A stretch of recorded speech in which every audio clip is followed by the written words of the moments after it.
धीरे धीरे बढ़ुची सुवर्णरेखा नदीर जलस्तर जहाँफल बालियापाल और भूरे ब्लॉक तलिया अंचल जलमग्न होगा लगे। आप सीधा सब चित्र देखिपे ये बालियापाल ब्लॉक मधुपुरा पंचायत चौधरी कूद चट्टाण देखो चट्टाण उपर पाखापाखि 4 फुट पानी प्रवाहित होउची। लोक मैंने यातायात करने एसआरसी बोट व्यवहार करतायात कर जो रास्ता आम देखुचे रास्ता रास्ता आरपटे रही 4टी वार्ड रही 4टी वार्ड लोक यातायात केवल एसआरसी बोट ही माध्यम ता छड़ा अन्य कौन माध्यम जापर ना केवल आम चौधरी कूद चट्टाण कथा कहूनु आम कहूँ विष्णुपुर चट्टाण कथा कहतु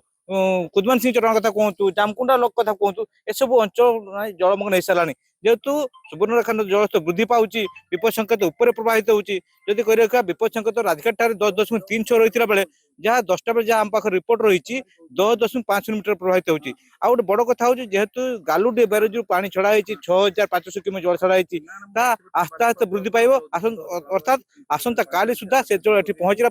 पाखापाखि 12 मीटर पर्यटन जापारे जहाँ सूचना मिलूँ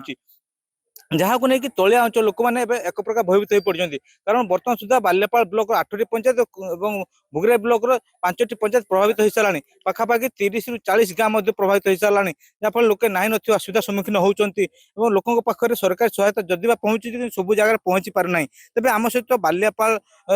मधुपुरा पंचायत सरपंच रही आलोचना करवा जेहेतु से बन्या आसवा ठार लगी रही पंचायत लोक मैंने किभली भाव में सुरक्षित रे कौन भाव में लोक यातायात करेंगे कौन भाव में लोक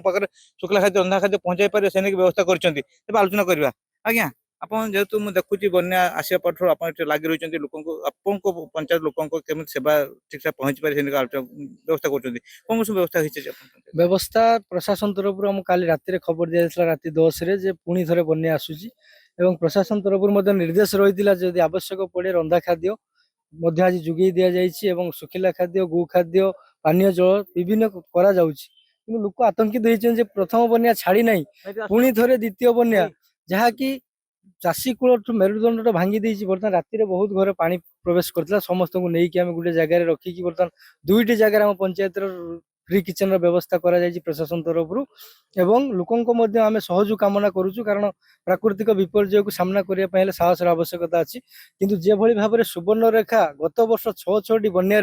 संपूर्ण बालियापाल वासी जो चाषी कूल अंचल संपूर्ण नष्ट हो जाता ए वर्ष प्रथम रुआठू आरंभ कर तली संपूर्ण भाव में पनीपरिया चाष नष्ट हो जाइए बाकी रहा जीवन जीविका कथा प्रशासन तरफ जहाँ जुगे दि जाऊँगी आम किभली भाव में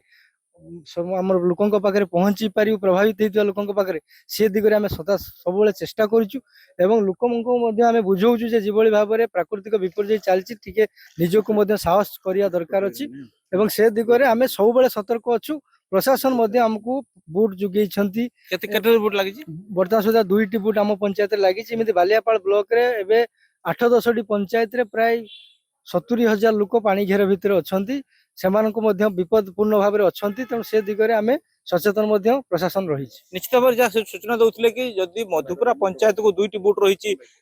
एसआरसी बुट रही किंतु बालियापाल ब्लॉक 70,000 लोक बर्तमान प्रभावित हो सारे 8टी पंचायत लोक प्रभावित हो सारे जहाँफल लोके ना असुविधा सम्मुखीन होती प्रशासन पक्ष सुविधा सुजोग जोगे दि जाए कि सब जगह पर्याप्त परिमाण हो पारे तेज आम जो स्थानीय बासिंदा अच्छे आगे मुझे देखुचे आप डंगा को अपेक्षा कर रास्ता पार हे कौन कहे कौन कह चाष सब चलीगला केमी चढ़ा किस करवा सरकार किसी बुझ जो रास्ता रास्ता बर्तमान केते पानी हम ये रास्ता रे बर्तमान 4 हाथ ऊपर पानी हम 4 हाथ रास्ता यातायात कर ना केमी जीव ए तो गले मनुष्य भासी जीव निश्चित भाव में जेहेतु रास्ता पर 4 फुट 5 फुट पानी रही लोक यातायात असुविधा सम्मुखीन होती जहाँ सरपंच सूचना दौले कि लोकों पाखे रंधा 2टी फ्री किचन व्यवस्था कराई लोक रंधा खाद्य जोगे दि जाऊँगी तेज जदि मधुपुरा पंचायत 2टी जगह दिखाई तो समस्त पंचायत जो जति प्रभावित 8टी पंचायत लोक सब प्रकार सुविधा जोगे देवाई दाबी कर कारण लोक मैंने जेहेतु पानी घर रही बाहर को यातायात करने असुविधा सम्मुखीन होती जहाँ किसी सुखिला खाद्य थे